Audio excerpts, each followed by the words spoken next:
ગૃહમંત્રી અમિત શાહ આજે ઝારખંડ પ્રવાસે ઝારખંડ વિધાનસભા ચૂંટણીના પ્રચારનો કરશે શંખનાદ।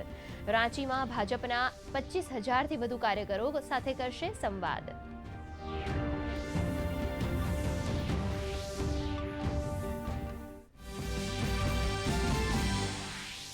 માઇક્રોસોફ્ટના સર્વરમાં ટેકનિકલ ખામીના કારણે વિશ્વભરમાં સર્જાયેલા આઉટેજ બાદ એરલાઇન્સ, બેન્કિંગ સહિતની સેવાઓમાં થઈ રહ્યો છે સુધારો।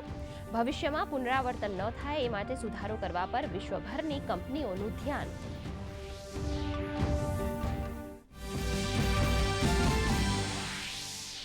સંયુક્ત રાષ્ટ્ર સુરક્ષા પરિષદમાં ભારતે આતંકવાદને આર્થિક સહાય સહિત તમામ પ્રકારના સમર્થન પર રોક લગાવવાની કરી માંગ।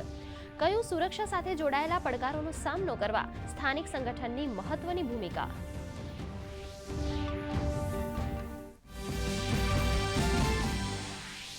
બાંગ્લાદેશમાં દેશવ્યાપી કર્ફ્યુ, સેનાએ સંભાળ્યો મોરચો। અનામત અંગે ચાલતી હિંસામાં અત્યાર સુધી 105 લોકોના મોત, 400થી વધુ ભારતીય વિદ્યાર્થીઓ સ્વદેશ પરત ફર્યા।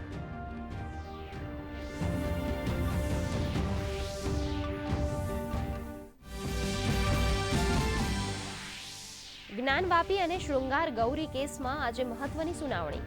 જિલ્લા કોર્ટ જજ બંધ ભોંયરામાં સર્વે અંગે સાંભળશે દલીલો।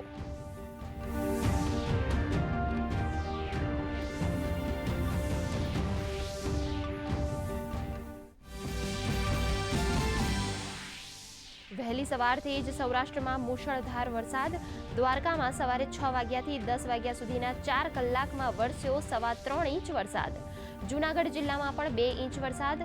ગઈકાલે ભારે વરસાદ બાદ પોરબંદરમાં ધીમે ધીમે ઓસરી રહ્યા છે વરસાદી પાણી। આજે સૌરાષ્ટ્ર ઝોનમાં ભારે વરસાદનું રેડ એલર્ટ। સ્થિતિને પહોંચી વળવા રાજ્ય સરકાર સજ્જ। ભારે વરસાદના કારણે 200થી વધુ માર્ગો અસરગ્રસ્ત। 45 લોકોનું રેસ્ક્યુ, 398 લોકોનું સ્થળાંતર।